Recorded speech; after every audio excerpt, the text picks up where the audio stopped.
আসসালামু আলাইকুম রহমতুল্লাহ। আশা করি আপনারা সবাই খুব ভালো আছেন। তো আমি আমার পরিবার আলহামদুলিল্লাহ ভালো আছি। তো আজকে আবার আপনাদের সাথে একটা ভিডিও নিয়ে আসছি।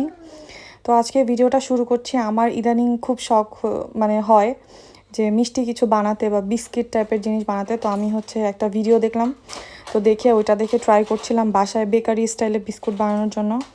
তো বিস্কিট তো আমি বানিয়ে ফেলেছি। তো হয়েছে কি, বিস্কিটটা দেখতে খুবই ভালো হয়েছে এবং খেতেও মাশাল্লাহ খুব ভালো হয়েছে। উপরে আমি হচ্ছে একটু পেস্তা বাদাম দিয়ে দিচ্ছিলাম। এইটার টেস্ট খুবই মজা হয়েছিল। বাট আমি কি করেছি, আমি টাইমিংটা একটু ভুল করছি। আমি হচ্ছে হয়ে যাওয়ার পরে আমি কেকের মতো জাস্ট রেখে দিছি ভিতরে। বাট এটা হচ্ছে হয়ে যাওয়ার সাথে সাথে বের করে নেওয়া উচিত ছিল, তাহলে আর কি একদম বিস্কিটের যে মানে নরম আর কি যেরকম থাকে ওরকম থাকতো। বাট এটা একটু হার্ড হয়ে গেছে। তো যাই হোক, খেতে মজা ছিল, তো প্রথমবার তো। আর এদিকে হচ্ছে আমি দুপুরের খাবারগুলো সব রেডি করে ফেললাম। তো আজকে একটু মজাদার খাবার ছিল, সেটা হচ্ছে পোলাও, মুরগির মাংস, বেগুন ভাজি না আর কি, বেগুনি করছিলাম, আর সাথে সালাদ আর কোক ছিল। তো এরপরে হচ্ছে পুরো কিচেন একদম মেসি হয়ে গেছে। তো আমি হচ্ছে কিচেনটাকে ভালো মতো ক্লিন করতেছি। তো এটা একদমই সন্ধ্যার পরের ভিডিও। তো আমি একেবারে ব্যস্ত ছিলাম এর মধ্যেখানে। তো এরপরে সন্ধ্যার দিকে আপনাদের সাথে বাকি ভিডিওটা শেয়ার করছি। তো এই যে আমি হচ্ছে ভালো করে এখন বেসিনের সিঙ্কের এরিয়াটা ক্লিন করতেছি। তো এটা প্রতিদিন মানে আমি রান্না করলে তো আমি দিনে 3বারও এটাকে ক্লিন করি। যতবার আমি ইউজ করি অতবার ক্লিন করি। আমার কাছে এই জায়গাটা ক্লিন থাকলে মানে আমার কথা মোটামুটি কিচেনটা ক্লিন থাকলে আর ঘর যদি গোছানো থাকে মন ভালো থাকে আমার। তো দেখতে পাচ্ছেন আমি যতটুকু সম্ভব চেষ্টা করছি, মানে আমি রান্না করতে করতেই ক্লিন করতে থাকি। আর এদিকে হচ্ছে দুপুরের একটু পোলাও ছিল।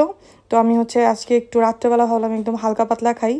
তো এই জন্য হচ্ছে ভাত, তার সাথে হচ্ছে আলু আর কচুর মুখে সিদ্ধ দিছি। তো এই দুইটা হচ্ছে ভর্তা করব ঝাল ঝাল করে। আর যেহেতু শীতের দিন, তো এগুলো খুবই মজা লাগবে খেতে। সাথে ভাবছি যে একটু বেশি করে ঝাল ঝাল দিয়ে ডিম ভাজি করব। তো এইদিকে হচ্ছে একজন আমাদের বাসায় রসমালাই পাঠিয়েছে।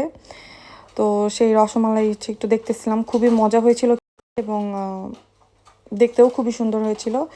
তো আমি হচ্ছে ওটা একটু দেখছিলাম।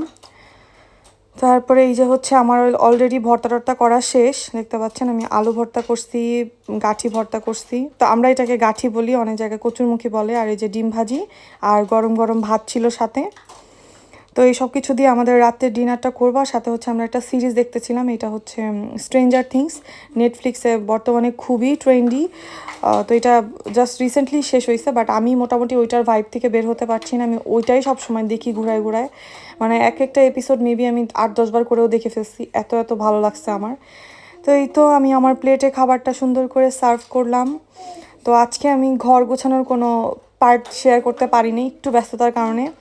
তো আমি ভাবলাম যে ওকে ফাইন, আমি যেহেতু ব্লগ দেওয়া শুরু করছি, সো আমার রেগুলারিটি মেনটেন করা উচিত, তাই আপনাদের সাথে আজকে সেকেন্ড ব্লগটা শেয়ার করলাম। যদি আমার ব্লগটা আপনাদের একটুও ভালো লাগে প্লিজ লাইক কমেন্ট শেয়ার করবেন। আর আপনাদের সাপোর্ট পেলে ইনশাল্লাহ আমি রেগুলারিটি মেনটেন করব। তো আমি খুব দেখতাম মানুষের ব্লগ, আমার খুবই ভালো লাগে মানুষের ডেইলি লাইফস্টাইল দেখতে। তো দেখা যাক আমার আমার সিম্পল লাইফস্টাইল আপনাদের কারো ভালো লাগে কিনা। যদি ভালো লাগে অবশ্যই কমেন্টস করে জানাবেন। আর কী রকমের ব্লগ আপনাদের বেশি ভালো লাগে তো ওইটাও বলবেন। তো খাওয়া দাওয়া শেষ করলাম, করে হচ্ছে আপনাদের ভাইয়া টুকটাক ফল নিয়ে আসছিলো, তো ওগুলো আমি হচ্ছে একটু অর্গানাইজ করে রাখতেছি। তো এইদিকে হচ্ছে দেখতেছেন আমার ঘরে হচ্ছে ব্রেকফাস্টের সব কিছু খুব সুন্দর করে সাজানো থাকে, বাট আমি কিন্তু ব্রেকফাস্ট করি না। বাই দ্য ওয়ে আমার করাই হয় না, আমি কাজে থাকি বা বাইরে থাকি। তো যাই হোক, এগুলো সব সাজায় রাখতেছি। আর আমার না ফল এরকম সাজায় রাখতে দেখতে খুবই ভালো লাগে, আমি খাই বা না খাই, তো দেখতে খুবই মানে কিউট লাগে। তো আজকের ভিডিওটা আমি এখানেই শেষ করছি। আজকে